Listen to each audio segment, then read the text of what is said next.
Hello student, তোমাদের সবাইকে Surajit Manna creations চ্যানেলের পক্ষ থেকে সুস্বাগতম। আশা করি তোমরা সকলে ভালো আছো।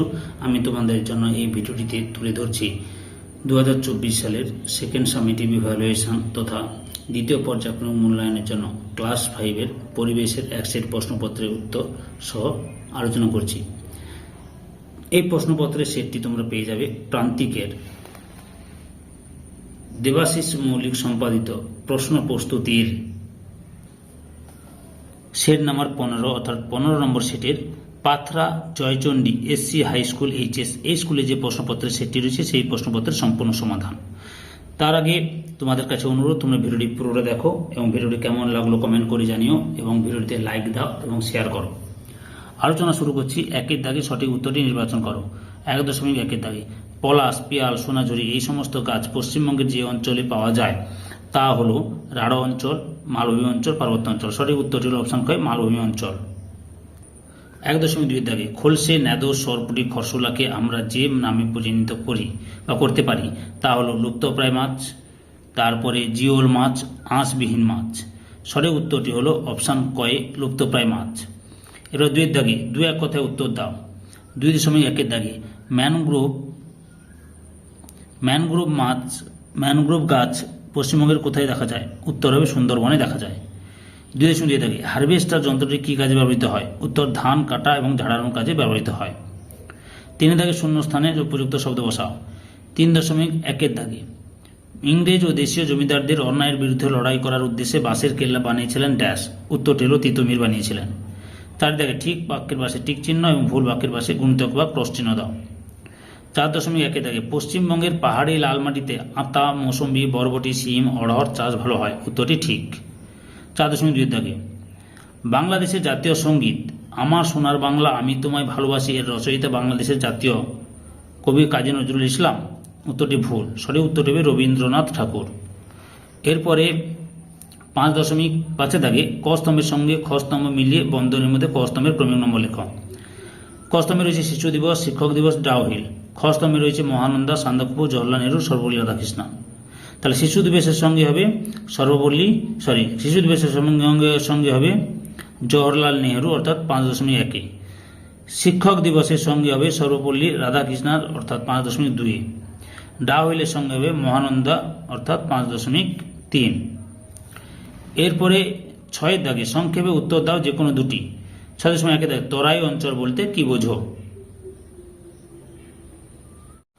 তরাই অঞ্চল বলতে নিম্ন হিমালয় বা শিবালিক পর্বতের পাদদেশে পূর্ব পশ্চিমে প্রসারিত প্রায় 38 কিমি চওড়া তরঙ্গায়িত সমভূমি তরাই অঞ্চল নামে পরিচিত।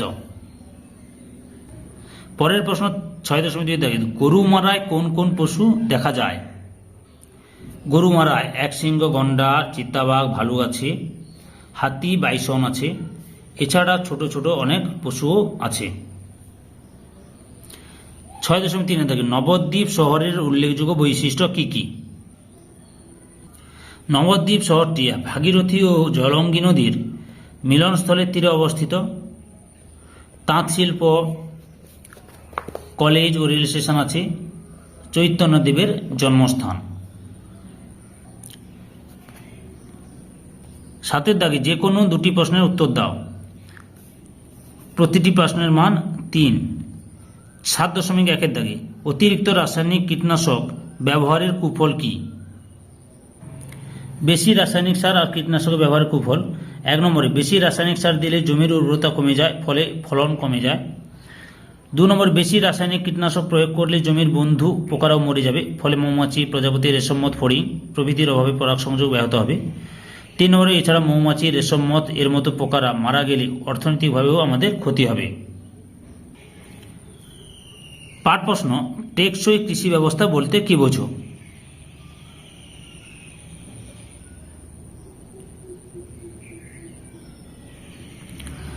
সাত.2 দাগে আসানসোল কোন জেলায় অবস্থিত? এই শহরের বৈশিষ্ট্য লেখো। আসানসোল পশ্চিম বর্ধমান জেলায় অবস্থিত।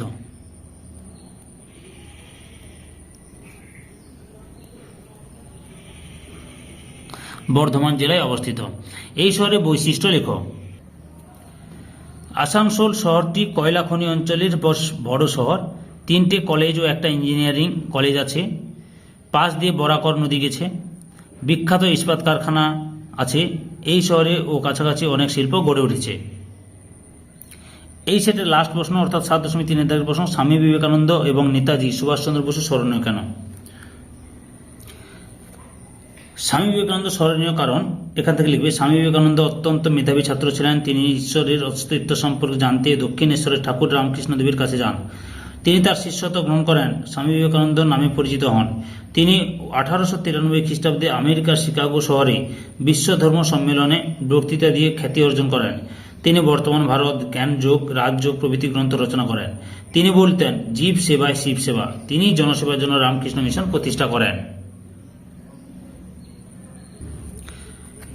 সুভাষচন্দ্র বসু স্মরণীয় কারণ নেতাজি সুভাষচন্দ্র বসু অত্যন্ত মেধাবী ছাত্র ছিলেন। তিনি স্কটিশ চার্চ কলেজ থেকে বিএ পাস করেন। ইংল্যান্ডে গিয়ে ICS পরীক্ষায় 4র্থ স্থান লাভ করেন। ব্রিটিশদের গোলামি করবেন না বলে তিনি সরকারি চাকরির প্রত্যাখ্যান করে দেশ সেবার কাজে যোগ দেন। তিনি ভারতীয় জাতীয় কংগ্রেসের সভাপতিও নির্বাচিত হয়েছিলেন। পরে তিনি ফরওয়ার্ড ব্লক নামে একটি দল গঠন করেন। তিনি রাশিয়া ও জার্মানি হয়ে জাপানে আসেন। তিনি আজাদ হিন্দ ফৌজ এর নেতৃত্ব গ্রহণ করেন। আজাদ হিন্দ সরকার প্রতিষ্ঠা করে ইংরেজদের বিরুদ্ধে যুদ্ধ ঘোষণা করেন। রাসবিহারী বসুর অনুরোধে তিনি ভারতীয়দের আহ্বান জানিয়ে বলেন, তোমরা আমাকে রক্ত দাও, আমি তোমাদের স্বাধীনতা দেব, এবং ডাক দেন, দিল্লি চলো।